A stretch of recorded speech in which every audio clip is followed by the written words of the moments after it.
so we have 8:35 and we're going to go ahead and get started.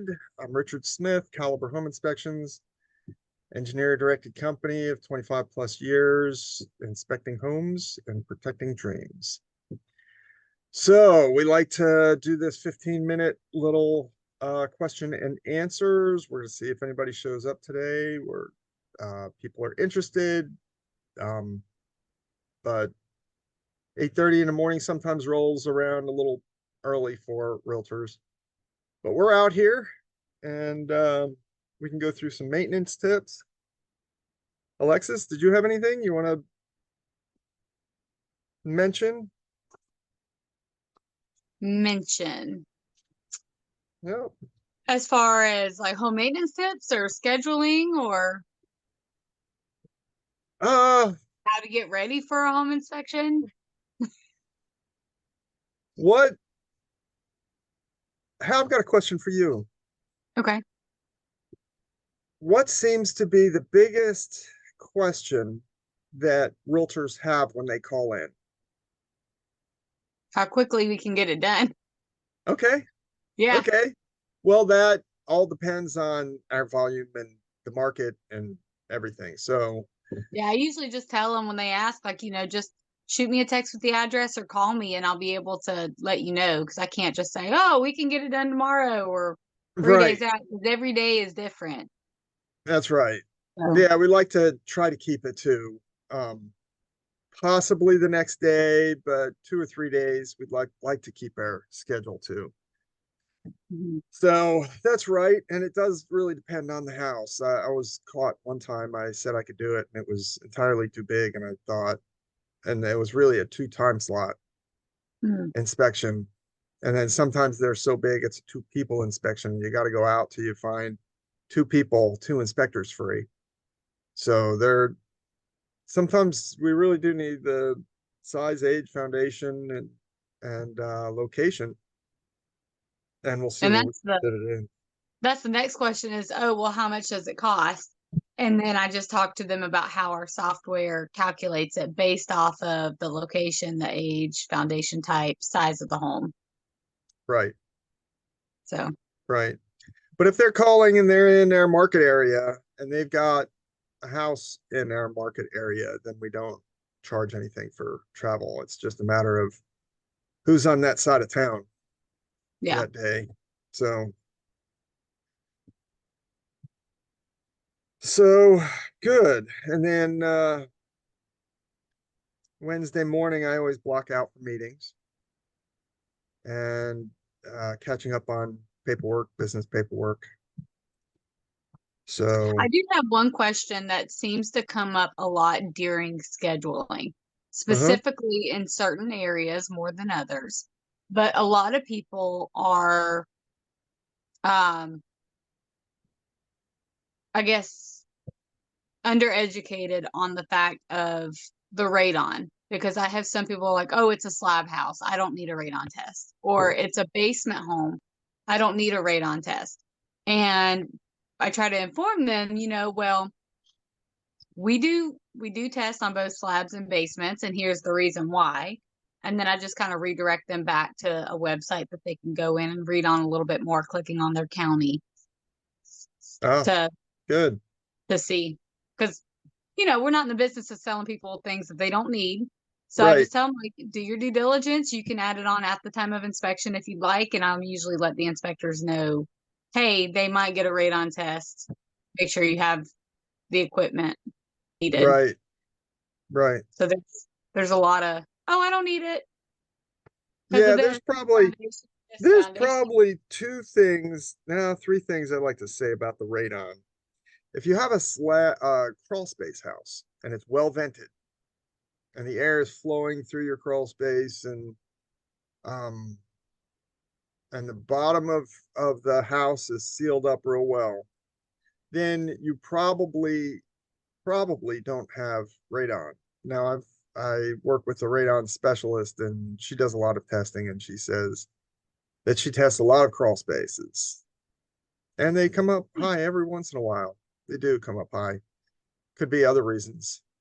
But so if you have a vented crawl space, then you probably won't have a likelihood. You can still have it. Next of all, is, well, the area, Flowery Branch, pushed in, and that corridor that goes out that way, that's typically always high. So that's the Chateau Deep Creek, and then the Flowery Branch corridor seems to be always high. And the last thing I'd like to say about it is, if you don't get it tested while you are doing the inspection with a third party, that helps you negotiate because it's not you testing. Test it anyway. Get it tested. You can buy something and plug it in, have it tested. It's a small pot price to pay to get it tested and do something about it, rather than trying to face the cost of trying to get rid of lung cancer. It is the second leading cause of lung cancer, and becomes an issue. And we've had some stories about that too, and it's really sad. But you wonder why little 12-year-olds get lung cancer when their parents don't smoke, and you find out that the radon is super high in their house. So go ahead and get it tested, or buy one of those little machines. Got a little gadget machine on the I'm going to be putting it on the website. I'm gonna, in the resources section, I have a few gadgets that I'm going to load up in there, so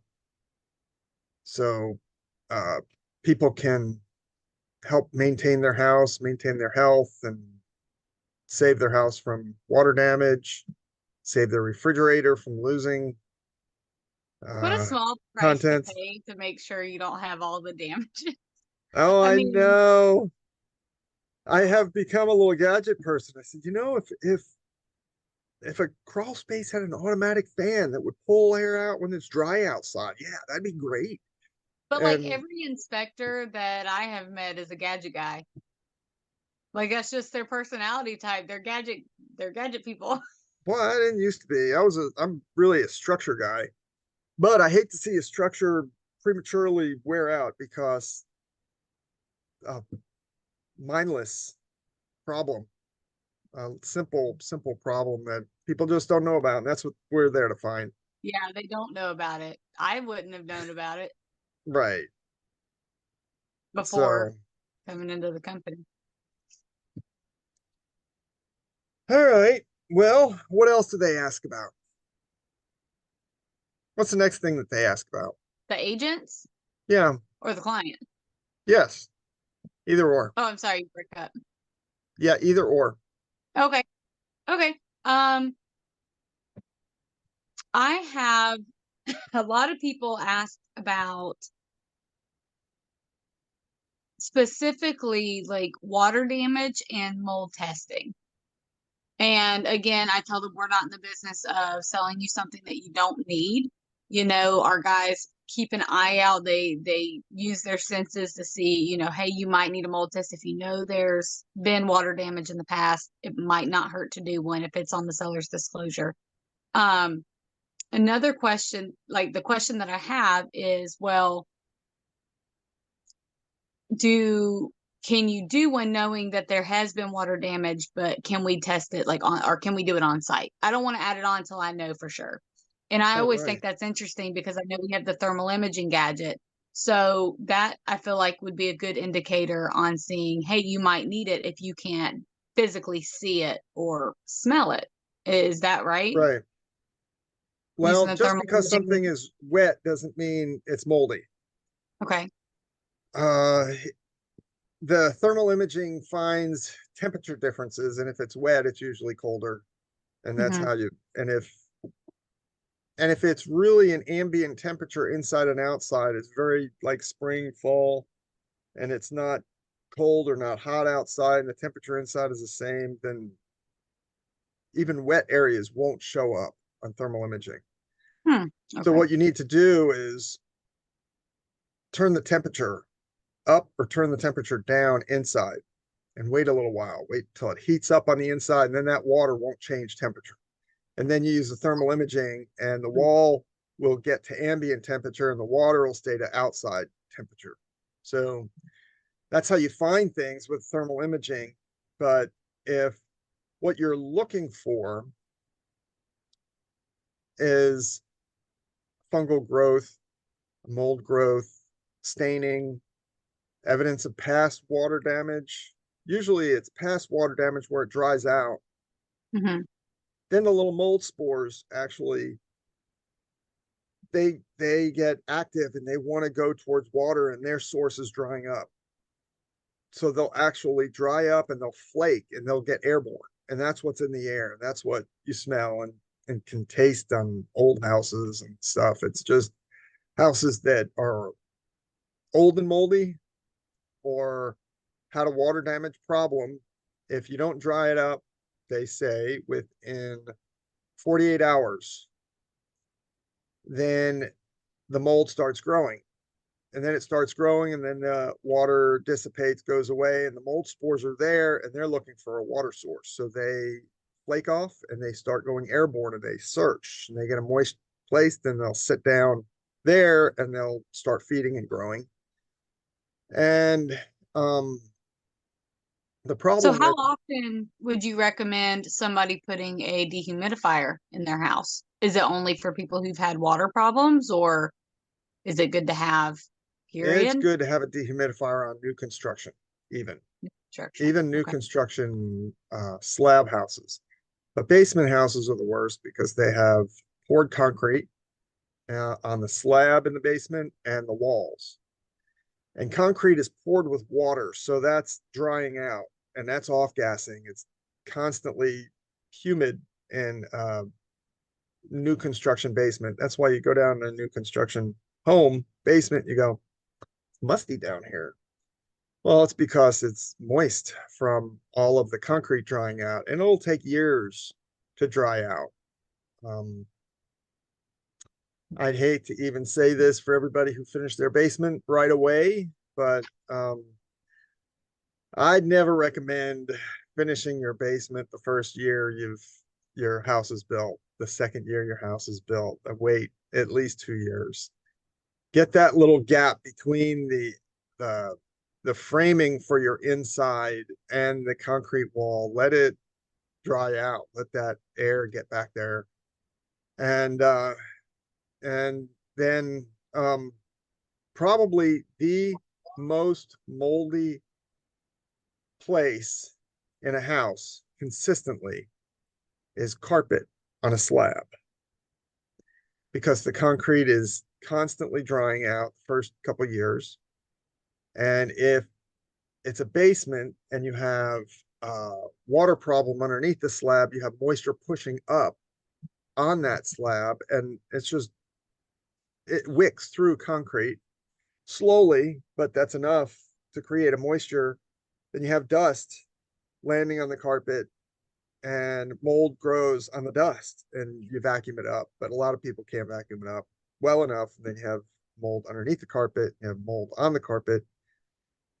Your carpet is probably your biggest filter in your house. If you don't have carpet, you'll notice your furnace filters are a whole lot more filled with dust and grime and mold and all sorts of stuff. So, yeah, let's see. What else did we want to say about that? But the dehumidifier should go uh, in a basement home automatically. In a slab home, I would definitely put one in a crawl space, a new crawl space home where there aren't many of them. But Oconee County seems to build them with crawl spaces. They want to keep a certain style, I think, in Oconee County. Hmm. They don't typically need a dehumidifier near as much, but you have other problems with crawl spaces. It'd be a good idea to get some kind of a fan or something going in the crawl space to keep the air circulated.